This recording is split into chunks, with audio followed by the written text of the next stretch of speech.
कितने दिन से ड्राइवरों को परेशान करता है, कहीं ट्रक वालों को, कहीं ऑटो वालों को, कहीं स्कूटी वाले को। नहीं मानता तो फिर ले जिले की आईपीएस अफसर साक्षी वर्मा एक ऑटो में बैठकर अपने घर जा रही थी।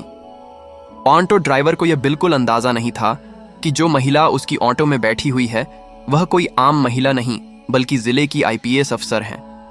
साक्षी काले रंग की साड़ी पहनी हुई थी और देखने में वह बिल्कुल एक आम सी महिला लग रही थी। वह अपने भाई की शादी में शामिल होने के लिए छुट्टी लेकर अपने घर रामपुर जा रही थी। साक्षी ने सोचा कि अपने भाई की शादी में वह आईपीएस अफसर के रूप में नहीं बल्कि सिर्फ एक बहन के तौर पर जाएंगी।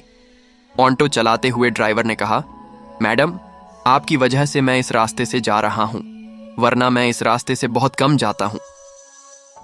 आईपीएस अफसर साक्षी ने ऑटो वाले से पूछा, लेकिन ऐसा क्यों भैया, इस रास्ते में क्या प्रॉब्लम है? ऑटो ड्राइवर ने कहा, मैडम, इस रास्ते पर कुछ पुलिस वाले खड़े रहते हैं। हमारे इस इलाके का जो इंस्पेक्टर है वह ऑटो का चालान बिना वजह काटता है और ऑटो वालों से बिना किसी गलती के पैसे वसूलता है, और अगर इंस्पेक्टर की बात नहीं मानते तो वह लोगों के साथ मारपीट करता है। आज पता नहीं मेरे किस्मत में क्या लिखा है। ऊपर वाला करे कि इस टाइम पर वह इंस्पेक्टर रास्ते में ना मिले, वरना वह बिना गलती के मुझसे वसूल करेगा। आईपीएस अफसर साक्षी मन ही मन सोच रही थी, क्या सच में यह ऑटो ड्राइवर जो कह रहा है वह सच है? क्या वाकई यहां के थाने का इंस्पेक्टर इतना गलत काम करता है? थोड़ी ही दूर आगे बढ़ने पर उन्होंने देखा कि सड़क के किनारे इंस्पेक्टर रमेश सिंह अपने साथियों के साथ खड़ा था और वाहनों की चेकिंग कर रहा था। जैसे ही ऑटो उनके सामने पहुंचा, इंस्पेक्टर रमेश सिंह ने लाठी से इशारा करके ऑटो को रोक दिया। फिर इंस्पेक्टर रमेश गुस्से में बोला, अरे ओ पायलट, नीचे उतर। तेरे बाप की सड़क है क्या? इतनी तेज स्पीड में ऑटो चला रहा है? कानून का कोई डर नहीं है क्या? चल अब जल्दी से RS 5000 का चालान भर। इतना कहकर इंस्पेक्टर ने चालान बुक निकाल ली। ड्राइवर सुरेश डरते हुए बोला, साहब, मैंने कोई नियम नहीं तोड़ा। आप किस बात का चालान काट रहे हैं? कृपया ऐसा मत कीजिए। मेरी कोई गलती नहीं है और अभी मेरे पास इतने पैसे भी नहीं हैं। मैं आपको 5000 कहां से दूं? यह सुनकर इंस्पेक्टर रमेश और भड़क गया। उसने ऊंची आवाज में कहा, ज्यादा जुबान मत चला मेरे सामने। पैसे नहीं है तो ऑटो क्या फ्री में चलाता है? जल्दी से ऑटो के कागज निकाल। कहीं यह ऑटो चोरी का तो नहीं है? ड्राइवर ने जल्दी से सारे कागज निकाल कर दिखा दिए। कागज बिल्कुल ठीक थे, सब कुछ पूरा था। लेकिन इंस्पेक्टर रमेश ने फिर भी कहा, कागज तो सही है लेकिन चालान तो भरना ही पड़ेगा। अब 5 नहीं तो 3000 ही दे, वरना तेरी यह ऑटो अभी सीज कर दूंगा। पास ही खड़ी आईपीएस अफसर साक्षी वर्मा यह सब कुछ ध्यान से देख और सुन रही थी। उन्होंने देखा कि किस तरह इंस्पेक्टर रमेश सिंह एक गरीब और मेहनती ऑटो ड्राइवर को बिना वजह परेशान कर रहा था, उससे पैसे वसूलने की कोशिश कर रहा था। उनके मन में गुस्सा तो आया, पर उन्होंने खुद को शांत रखा ताकि पहले पूरी सच्चाई समझ सकें और फिर सही समय पर कार्यवाही कर सकें। ऑटो ड्राइवर ने डरते हुए इंस्पेक्टर रमेश से कहा, साहब, इतने पैसे मैं कहां से लाऊं? अभी तक तो सिर्फ 300 की ही कमाई हुई है। मैं कैसे आपको 3000 दूं?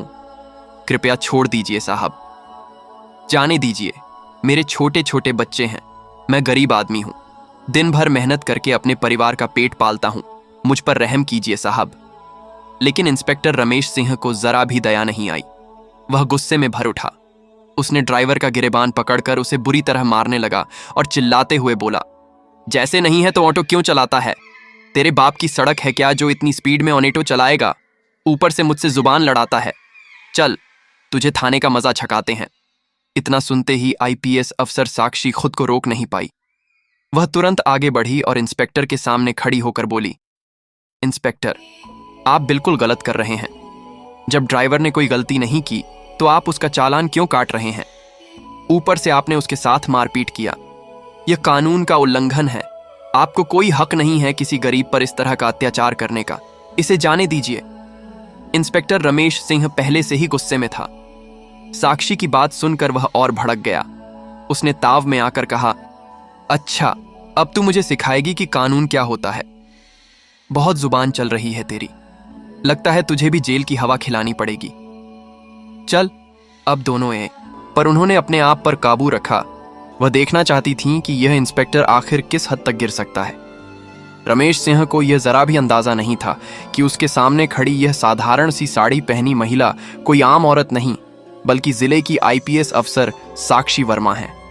रमेश सिंह ने अपने साथियों को आदेश दिया, चलो दोनों को थाने ले चलो, वहीं देखेंगे इन दोनों की कितनी जुबान चलती है। तभी 2 पुरुष कांस्टेबल और 2 महिला कांस्टेबल तुरंत आगे बढ़े और उन्होंने ड्राइवर और आईपीएस अफसर साक्षी को पकड़ लिया। जब वे थाने पहुंचे तो इंस्पेक्टर रमेश सिंह ने कहा, इन्हें यहीं बैठा दो। अब यहां देखते हैं ये दोनों क्या करते हैं, इनकी औकात तो इन्हें दिखानी पड़ेगी। हवलदारों ने दोनों को एक बेंच पर बैठा दिया। रमेश सिंह कुर्सी पर बैठा ही था कि तभी उसके मोबाइल पर एक कॉल आया।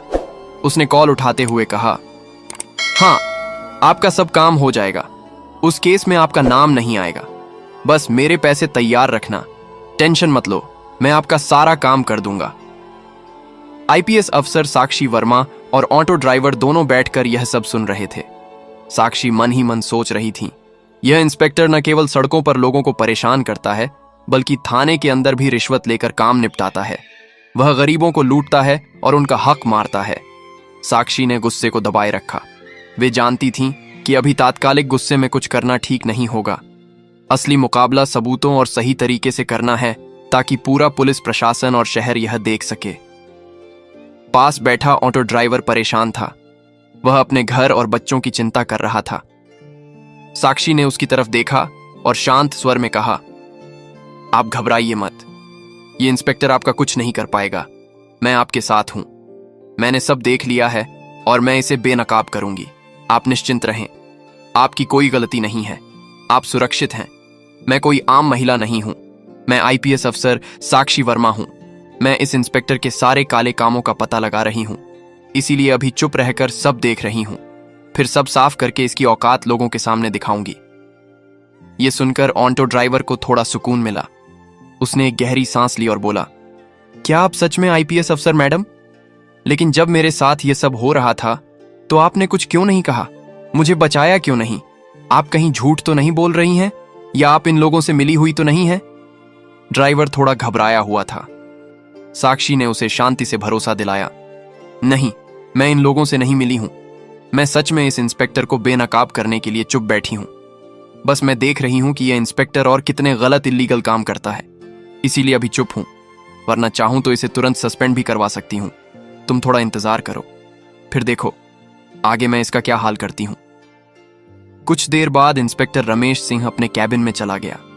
फिर उसने एक हवलदार को बुलाया और कहा, उस ऑटो ड्राइवर को बुला कर लाओ। हवलदार तुरंत बाहर गया और ड्राइवर से बोला, साहब ने आपको अंदर बुलाया है। यह सुनकर ड्राइवर डर गया, मगर साक्षी ने उसे हिम्मत दी और कहा, तुम परेशान मत हो, जो भी होगा मैं सब देख लूंगी। वह इंस्पेक्टर के पास गया। इंस्पेक्टर राणा ने ड्राइवर को देखकर हंसते हुए कहा, देख, अगर तुझे तेरी ऑटो बचानी है तो तुझे आज 3000 तो देने ही होंगे, वरना मैं तेरी ऑटो सीज कर दूंगा। ऊपर से तू मेरा दुश्मन भी बन जाएगा। पूरे इलाके में मेरा ही राज चलता है, मैं जो चाहूं वह कर सकता हूं। मुझसे टक्कर मत लेना, जो मैं कह रहा हूं वही कर। जल्दी से 3000 चालान भर दे। ड्राइवर का दिल जोर से धड़कने लगा। वह रोते हुए बोला, सर ऐसा मत कीजिए, मेरा हाल देखिए, अभी मेरे पास इतने पैसे नहीं हैं। मैं आपको RS 3000 कैसे दूं? प्लीज मुझे छोड़ दीजिए। मेरे घर में छोटे छोटे बच्चे हैं, मैं उन्हें क्या खिलाऊंगा? इंस्पेक्टर गुस्से में बोला, देख, मैं तेरी कोई भी बात नहीं सुनूंगा। पैसे दे वरना तू बर्बाद होगा, तेरे परिवार को भी नुकसान होगा। अब पैसे तो तुझे देने पड़ेंगे। डर की वजह से ड्राइवर ने झट से जेब से RS 2000 निकालकर इंस्पेक्टर को दे दिए और कहा, मेरे पास बस इतना ही है, प्लीज ये रख लीजिए और मुझे जाने दीजिए। इंस्पेक्टर पैसे लेते हुए बोला, ठीक है, जा बाहर जाकर बैठ जा, और अब उस औरत को भेज जो तेरे साथ आई थी। ऑटो ड्राइवर बाहर आया और बोला, मैडम, अब साहब आपको बुला रहे हैं। साक्षी बिना झिझक उठी और अंदर चली गई। इंस्पेक्टर रमेश सिंह ने पूछा, नाम क्या है तुम्हारा? साक्षी ने आत्मविश्वास भरी आवाज में कहा, मेरे नाम से आपको क्या मतलब है? आप अपनी बताइए, आपने किस लिए बुलाया है? इंस्पेक्टर हैरान रह गया। उसे विश्वास नहीं हो रहा था कि एक आम औरत इतनी हिम्मत और आत्मविश्वास के साथ उससे इस तरह बात कर रही है।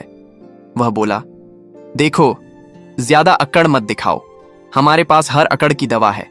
अभी 2 डंडे पड़ेंगे तो सब अकड़ निकल जाएगी। अगर घर जाना है तो जल्दी से 2000 निकालो, वरना जेल की हवा खानी पड़ेगी।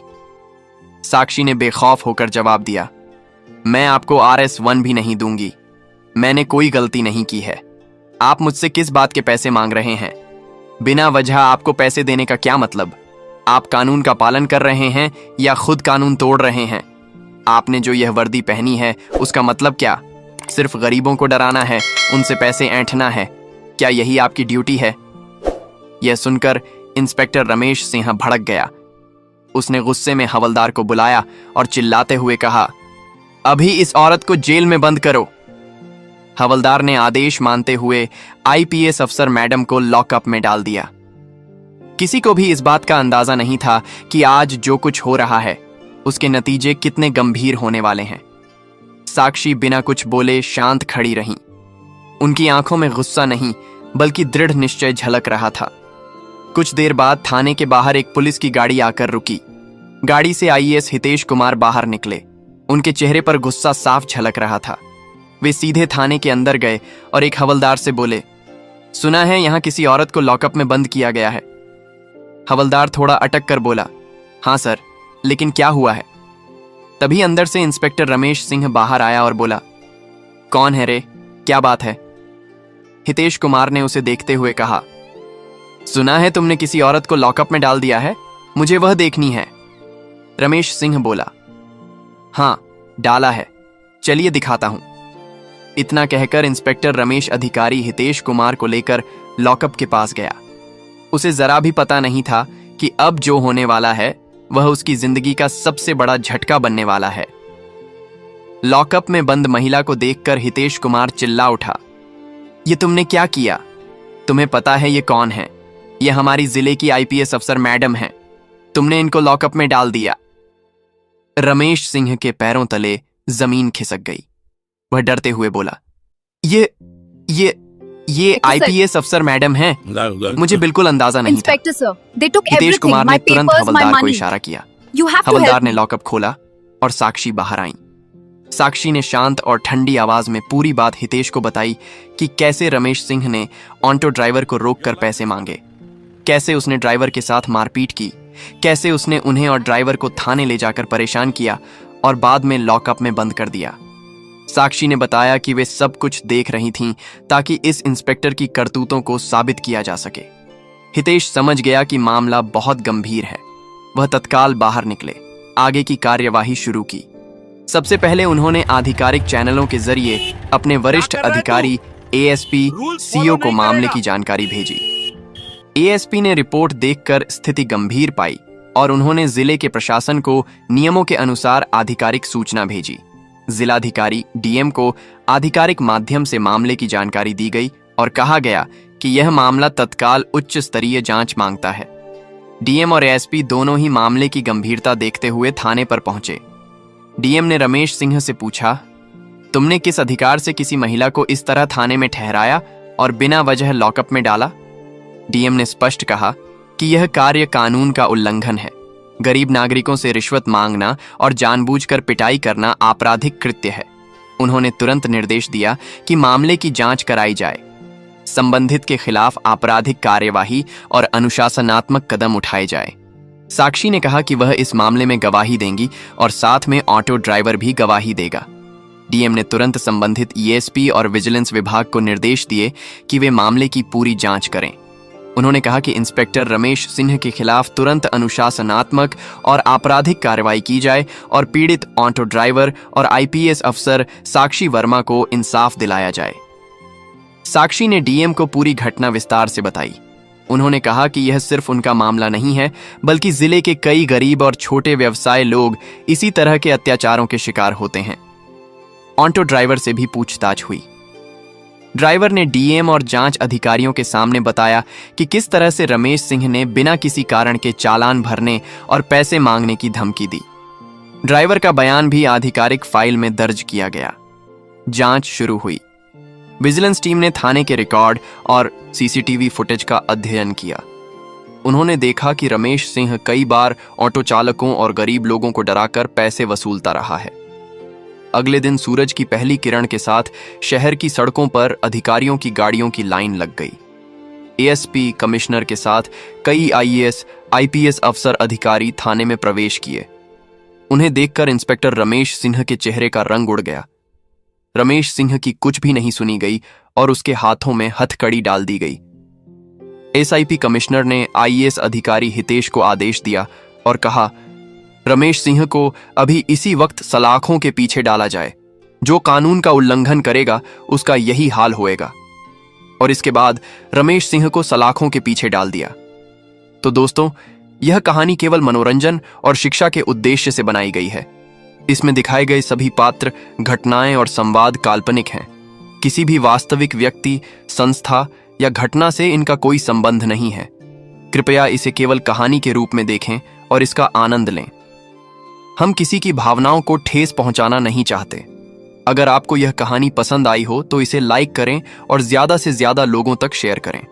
कमेंट करके बताएं कौन सा कदम सबसे अच्छा लगा और हमारे चैनल स्टोरी दर्पण को सब्सक्राइब करना ना भूलें, क्योंकि हम आपके लिए ऐसे ही प्रेरणादायक कहानियां लाते रहेंगे। धन्यवाद।